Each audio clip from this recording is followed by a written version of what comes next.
नमस्कार, मैं हूं आपके साथ कविता राणा। अगर नीति नियत साफ हो, इच्छा शक्ति प्रबल हो, कोशिशें ईमानदार हो, कुछ भी असंभव नहीं है बल्कि सब कुछ संभव होता है।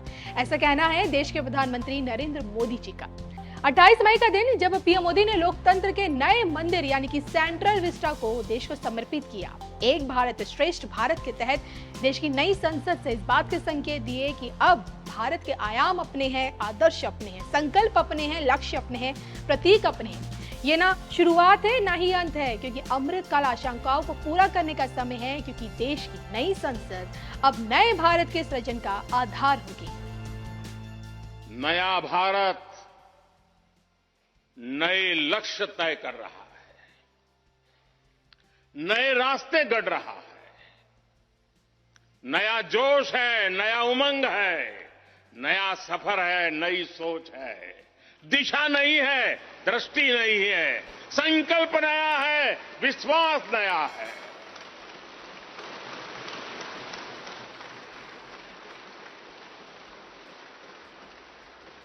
और आज फिर एक बार पूरा विश्व भारत को, भारत के संकल्प की दृढ़ता को, भारतवासियों की प्रखरता को, भारतीय जनशक्ति की जिजीविषा को आदर और उम्मीद के भाव से देख रहा है। इतिहास के ललाट पर अमिट हस्ताक्षर है देश का नया संसद भवन। 96 साल बाद जाकर देखिए, देश को अपना नया संसद भवन मिल चुका है। बीते दिनों आपने देखा होगा कि सर्वधर्म पूजा के बीच शंख ध्वनि, मंत्रोच्चारण और घंटियों की गूंज में राजदंड सेंगोल को स्थापित करते हुए नई संसद का उद्घाटन किया गया। लेकिन इस बीच विरोध के सुर खूब उठे। 19 विपक्षी पार्टियों ने संसद के उद्घाटन का बहिष्कार किया। वजह पीएम मोदी को बताया। विरोध इस कदर था कि नई संसद की तुलना कई लोग हिंदू मंदिर से भी करने लगे। और ऐसे में देखिए, सवाल ये है कि देश की नई संसद क्या सच में हिंदू मंदिर है? आज इस वीडियो में इसी सवाल को तलाशा जाएगा। 140 करोड़ भारतीयों को समर्पित नई संसद जितनी हाईटेक है उतनी ही विशालकाय भी है। आलम यह है कि इसके आगे विदेशी पार्लियामेंट पूरी तरह से फेल है। नई संसद में सभी सांसदों के लिए बकायदा अपने अलग अलग दफ्तर हैं, कार्यालय पूरी तरह से डिजिटल इंटरफेस से लैस हैं, भव्य संविधान हॉल है और एक बड़ी सी लाइब्रेरी। नई संसद में देखिए ऐसी बहुत सी चीजें हैं जो अखंड भारत की सनातन संस्कृति को दर्शाती है। अखंड भारत का नक्शा, अंबेडकर, सरदार पटेल और चाणक्य जी की प्रतिमाएं, लोकसभा का आंतरिक हिस्सा देखिए राष्ट्र पक्षी मोर पर आधारित है पूरी तरह से। राज्यसभा का हिस्सा राष्ट्र फूल यानी कि कमल पर आधारित है। सदन के प्रांगण में राष्ट्रीय वृक्ष यानी कि बरगद भी लगाया गया। और इतना ही नहीं, समूचा सेंट्रल विस्टा आकार में हिंदू मंदिर की तरह तिकोना बनाया गया है। अब यहाँ आपको एक बात जरूर बता दें कि तिकोना आकार का संबंध वैदिक संस्कृति और तंत्र शास्त्र से है। असल में त्रिकोण आकार देश के विभिन्न धर्मों और संस्कृतियों में पवित्र जयमित का प्रतीक है। और इतना नहीं, श्री यंत्र भी त्रिभुजाकार है और ब्रह्मा, विष्णु, महेश यानी कि हमारे धर्म में जो त्रिदेव होते हैं वो भी त्रिभुज का प्रतीक है। यानी 100 बात की एक बात यह कि नई संसद का तिकोना आकार वैदिक धर्म से जुड़ा है। तो अमूमन देखिए हिंदू मंदिरों की आकृतियों में देश भर में आपको दिखाई देगा। और इतना नहीं, अगर आप विदिशा के विजय मंदिर जाएंगे, नई संसद की प्रतिकृति हूबहू इसी मंदिर की तरह पाएंगे। इस मंदिर के बारे में इतिहास यही गवाही देता है कि औरंगजेब ने 11 तोपों से इस मंदिर को ध्वस्त किया। आस्था को खत्म करने की भरपूर कोशिश की, लेकिन अपनी कोशिशों में वो कभी सफल नहीं हो पाया। विजय मंदिर पर कई दफा आक्रमण हुआ और वजह थी मंदिर की भव्यता और विशालता।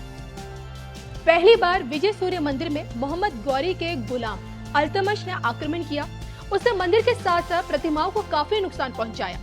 मंदिर का सन 1250 में फिर से पुनर्निर्माण हुआ। हालांकि इसकी सुंदरता को फिर से नजर लग गई और सन 1290 में अलाउद्दीन खिलजी ने इसे फिर से तोड़ दिया। इसके बाद सन 1449-60 में महमूद खिलजी ने भी मंदिर को नुकसान पहुंचाया।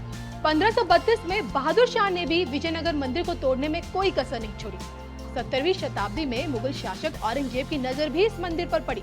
मंदिर की विशालता औरंगजेब से सह नहीं गई और उसे 11 तोपों का इस्तेमाल कर 1682 में मंदिर को काफी नुकसान पहुंचाया। हमले में ज्यादातर हिस्से नष्ट हो गए। तोपों की मदद से मंदिर को उड़ाकर पूरी तरह लूटा और तोड़कर ज्यादातर मूर्तियों को खंडित कर दिया गया। देखरेख के अभाव में ये क्षेत्र वीरान होता गया। प्राकृतिक आपदा में पूरा का पूरा परिसर मिट्टी के टीले में परिवर्तित हो गया और इसके बाद 1934 में इस पूरे इलाके की खुदाई हुई, जिसमें मंदिर के अवशेष मिले। इतिहासकारों की माने तो आज विजय सूर्य मंदिर विदिशा के तर्ज पर ही नई लोकसभा का निर्माण हुआ है। और इतना नहीं, प्राचीन विजय सूर्य मंदिर के गेट पर निर्मित 2 विशाल स्तंभ नई लोकसभा के प्रवेश द्वार से मेल खाते हैं। तो देश की नई संसद में किसी को हिंदू मंदिर नजर आता है तो किसी को ताबूत भी दिखता है। अब ये आप पे निर्भर करता है कि नई संसद को लेकर आपका दृष्टिकोण क्या कहता है। कमेंट करके बताइएगा जरूर।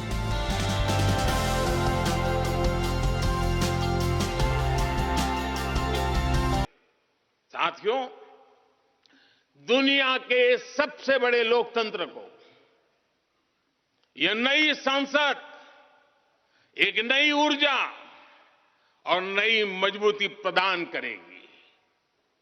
हमारे श्रमिकों ने अपने पसीने से इस संसद भवन को इतना भव्य बना दिया है। अब हम सभी सांसदों का दायित्व है कि इसे अपने समर्पण से और ज्यादा दिव्य बनाएंगे।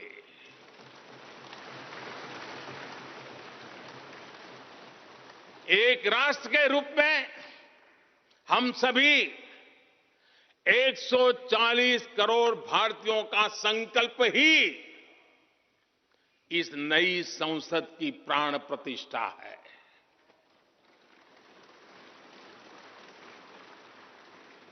यहां होने वाला हर निर्णय आने वाली सदियों को सजाने संवारने वाला है। यहां होने वाला हर निर्णय आने वाली पीढ़ियों को सशक्त करने वाला होगा। यहां होने वाला हर निर्णय भारत के उज्ज्वल भविष्य का आधार बनेगा।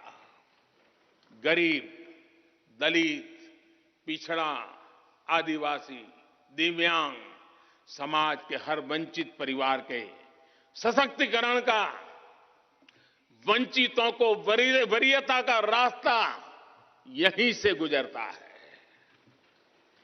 इस नए संसद भवन की हर ईंट, हर दीवार, इसका कण कण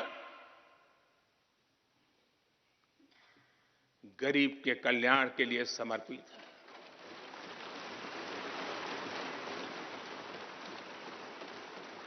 अगले 25 वर्षों में